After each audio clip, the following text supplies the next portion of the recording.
Welcome to part 3 of the second guided learning module associated to the customer-centric selling initiative across ASEAN and Korea. In part 1, we introduced business process basics and how companies can use process change for competitive advantage. In part 2, we looked at basic process mapping and how to use that mapping to facilitate the creation of the value side of a business case. And in this third session, we will take a deeper look at process innovation. Assisting customers to create new business models or break away from their competitors via technology-enabled process change presents for Cisco a significant opportunity for genuine demand creation. As we discussed in earlier modules, processes have evolved. The way companies operate in the global marketplace has changed. From vertically integrated, task-orientated to consortium-based ecosystemic constellations that leverage tacit knowledge for competitive differentiation. In part 2, we discussed process mapping, the traditional and easiest way to understand an existing process. We also discussed envisioning a new process. In that explanation, we kept it reasonably limited to the basic activities required. They make up traditional thinking, in fact, systems thinking, which considers the flow and transactions within the process, the logic and the connections that make up the process. However, there is a more contemporary and evolving approach, and that is to use a method called design thinking. So what is design thinking? There are many definitions, but put simply, where traditional BPM focuses on process efficiency and strictly focuses on the process as a system, design thinking applies creativity, adding creativity to the process design function, but in a structured, non-chaotic way. Design thinking starts and ends with people. Rather than looking at a process change from the process perspective, design thinking looks at those whom are supposed to benefit from the process, and using empathy and abductive thinking allows the process to be redesigned. On the CCS iWe social learning community, you will find an 8-part series on design thinking, its relevance to business, and explanations on aspects like deductive versus abductive thinking. Each video runs for between 3 and 7 minutes.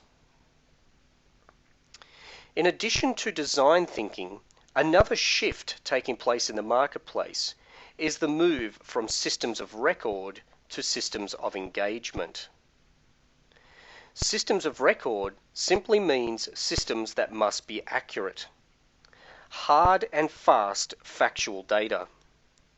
Financial systems, ERP systems, and other systems like those require factual, rigid data capture to store and report information.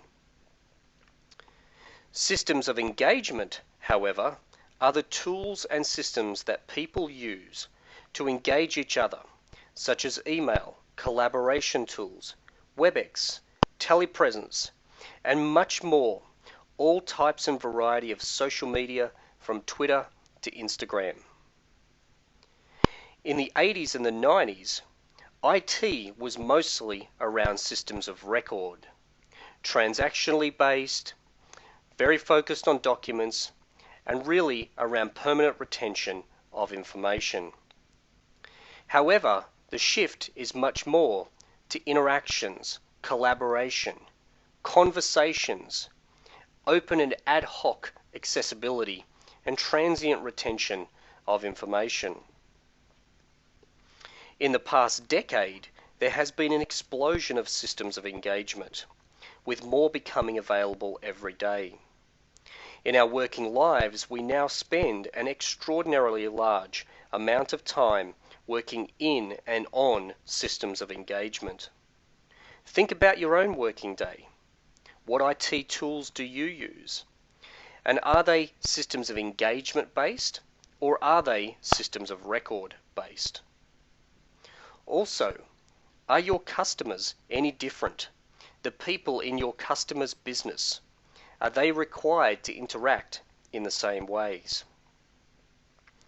In fact, even traditional systems of record companies and systems of record tools have now built systems of engagement capability on top of their systems to enable more interaction, creativity, collaboration around the data stored in their systems. A great example of this is Salesforce.com now adding chatter to their environment. So how do design thinking and systems of engagement empower you to have better and different sales outcomes with your customers?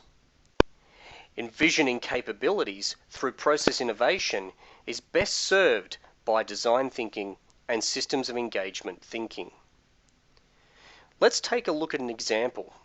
Take a large financial institution such as a bank, currently serving its customers via traditional branch outlets, contact centers, websites, and ATMs. Customers transact using these environments and other point-of-sale FPOS terminals, including new tap-and-go approaches. Traditional process mapping and redesign will look at the customer interaction from a process perspective. It will look at how do we optimize the process.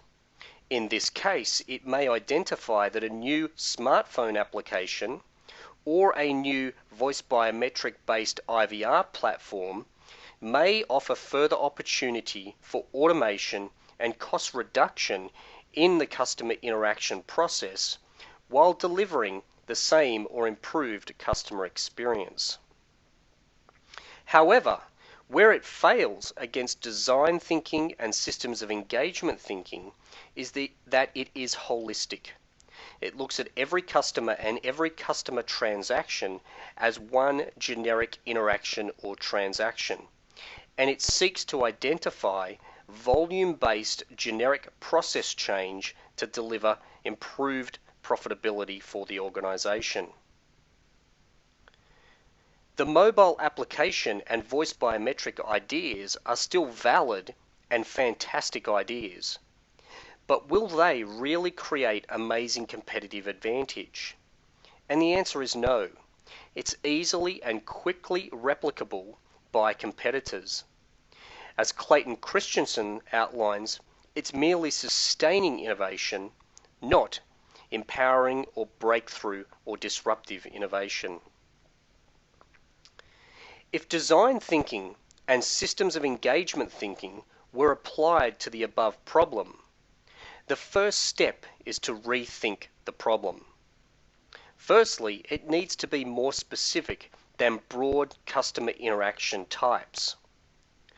It needs to get down to really specific examples of customer interaction needs and solve the problems for those who are supposed to benefit from the process, in this case, the customer. So what is a really specific example or a specific problem that a customer might have? As an example, a customer may be in a retail store looking to make a purchase, in this case, some new shoes. And in doing so, they provide their credit card or debit card. However, the card is rejected due to a lack of funds or their limit being reached. Normally, in this case, the customer would leave the store and at a later time interact with the bank via their preferred method, in this case over the phone, and find a way to get more funds or alternatively wait until their next payday. However, if we apply design thinking and systems of engagement thinking, we could envision a number of ideas here to engage the customer in a vastly different way. Firstly, the goal. The customer wants new shoes. They have a party to go to tonight and really want to make a great impression. When the card was rejected, the bank knows they are in a particular retailer, again in this case a shoe store, and they know all about this existing customer. They know their credit history, their regular income, their spending, their profile, and their risk. In real time, the bank can make a very, very quick decision on extending credit to this particular customer. In this instance, using interaction or systems of engagement technology, the bank could send an immediate SMS to the customer indicating they realize they have maxed out their credit card and they're offering to extend credit for a period of 2 weeks to the next payday, at which time they will automatically repay the amount, direct debit, that was tendered to the retailer. The offer would require the customer to accept the offer, and this could be done via an SMS reply or indeed using the voice biometrics or other types of secure transaction approaches, including things like a facial scan, a PIN code, or other unique identifiers. In the traditional process thinking, the customer leaves the store disappointed with no shoes and not able to make a great impression at their party. The bank misses out on the opportunity for transaction fees and interest from the extended credit. In the second example, where design thinking is applied to the problem, we have a happy customer.